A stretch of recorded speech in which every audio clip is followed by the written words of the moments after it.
Cordial saludo.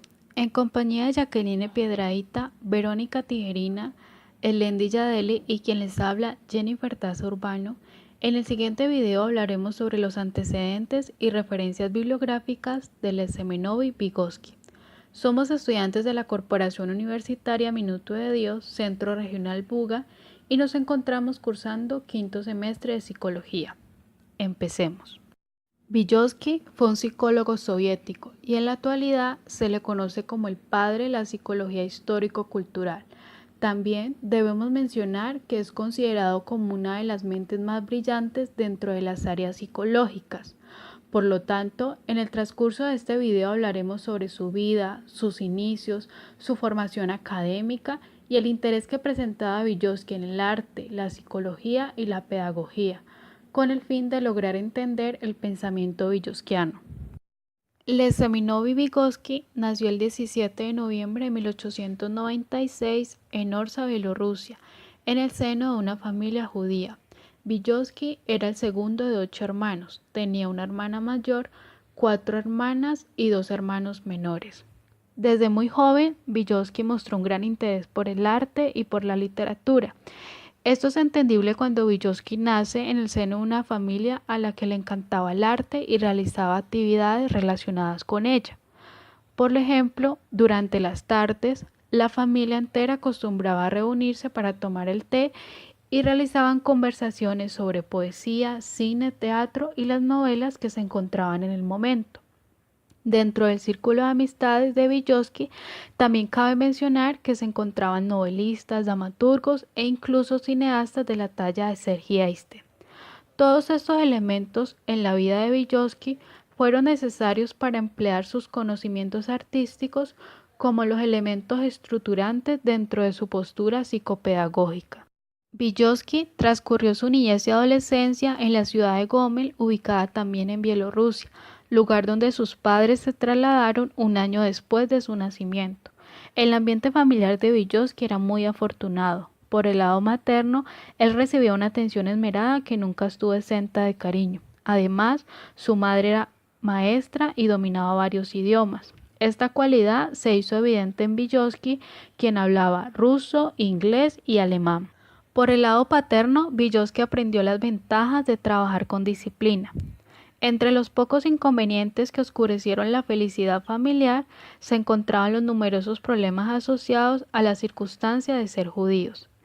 Ellos debían vivir en zonas restringidas, ciertas profesiones les eran negadas y los requisitos para entrar a una universidad eran sumamente rígidos.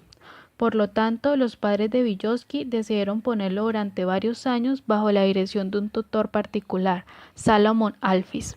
Cuando Vygotsky tenía 13 años de edad, se dedicó a realizar seminarios con jóvenes judíos menores que él, donde hablaba sobre filosofía e historia.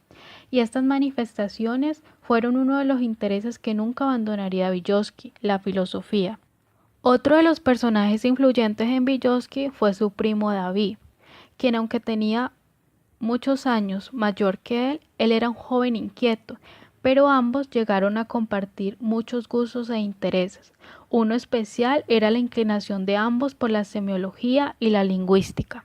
Sus últimos años de bachillerato, Vygotsky los cursó en el Gymnasium judío de Gomel, donde mostró sus excelentes capacidades como estudiante.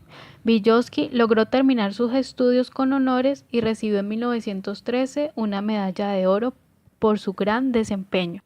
Gracias a esa medalla de oro, Vygotsky pudo matricularse a la Universidad de Moscú, donde pasó todos los requisitos y logró entrar a la Facultad de Medicina en el año de 1913.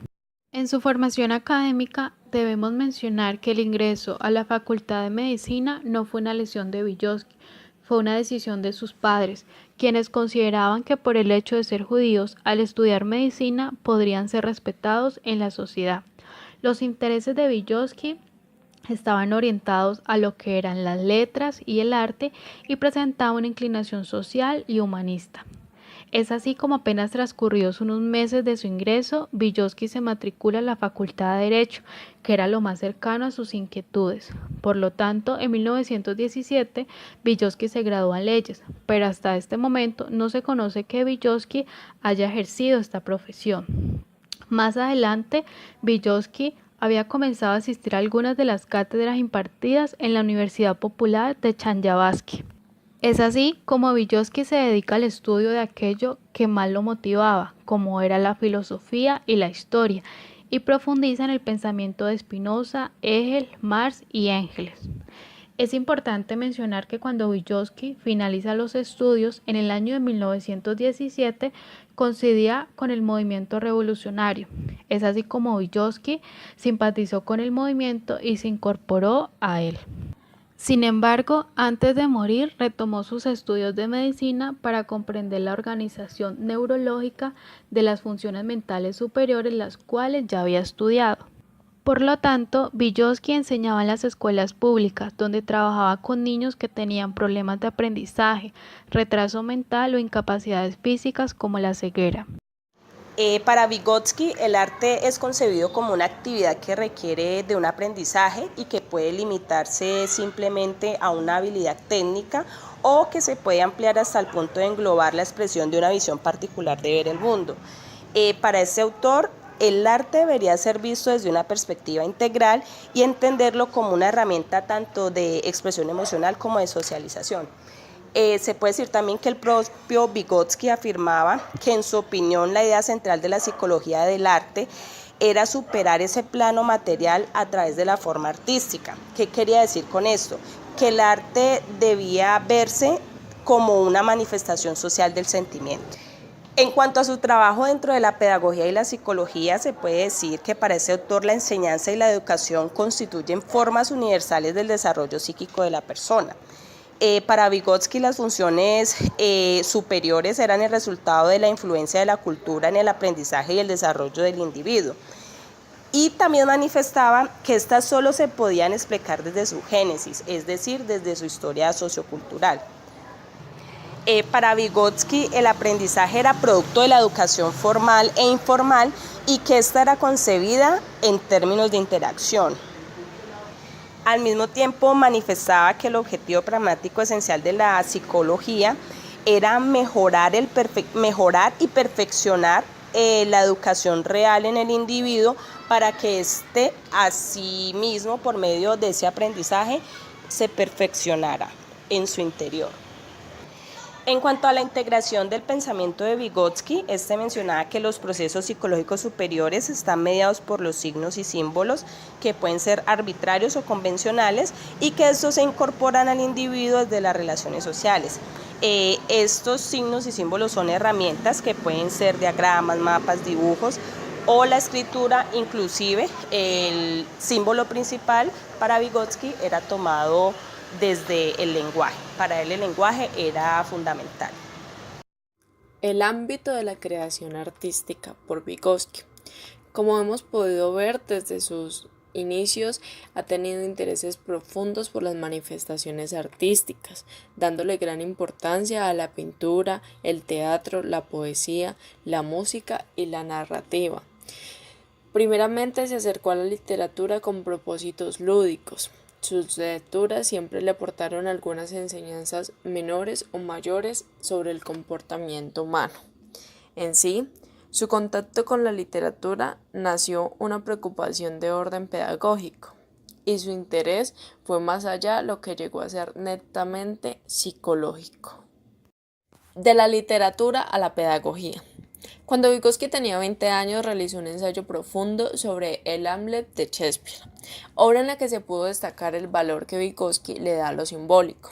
Inicia a resaltar el papel que cumplen los símbolos y los signos en la estructura total de las obras.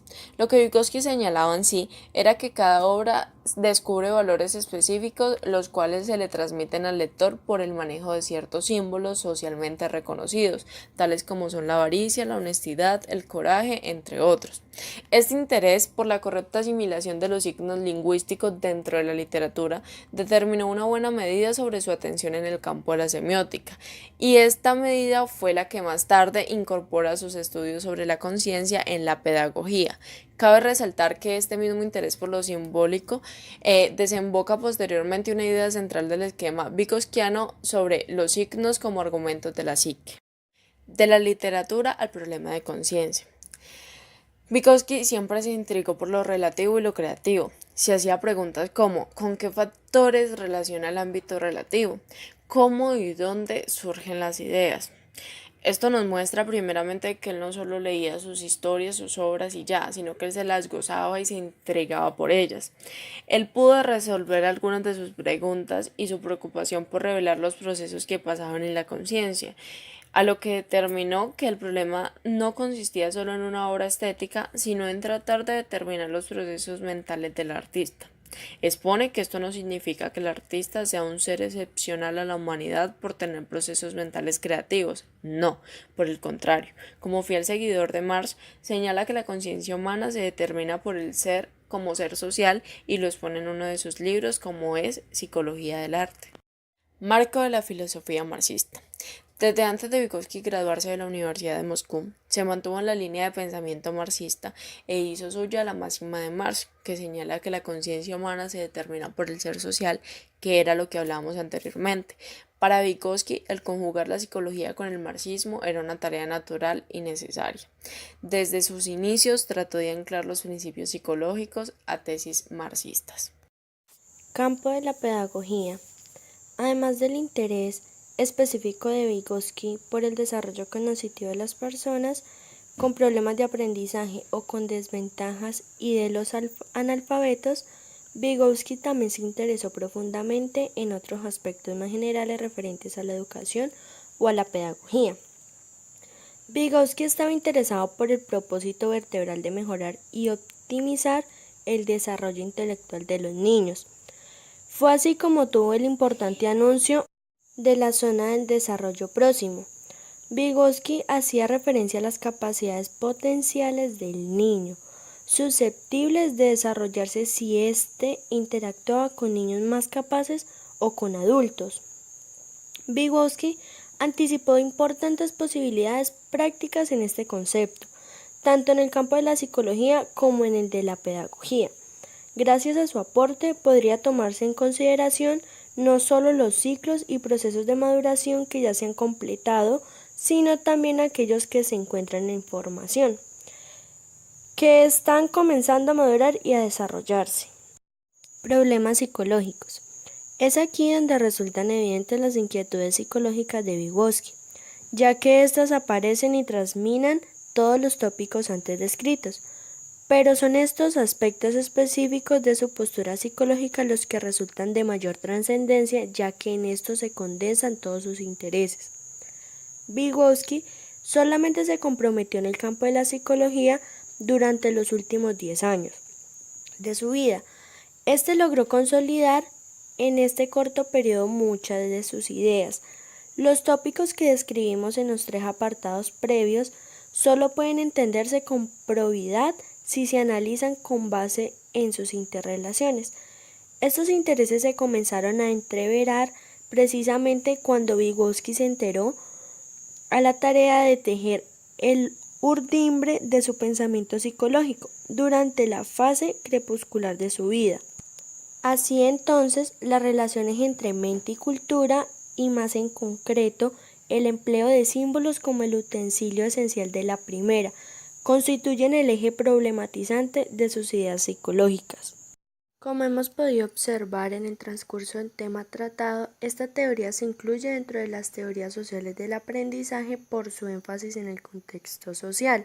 Vygotsky, por medio de su teoría social culturalista, señala que la actividad mental es el resultado de la cultura y las relaciones sociales, es decir, que el aprendizaje es un proceso social por la forma como se genera.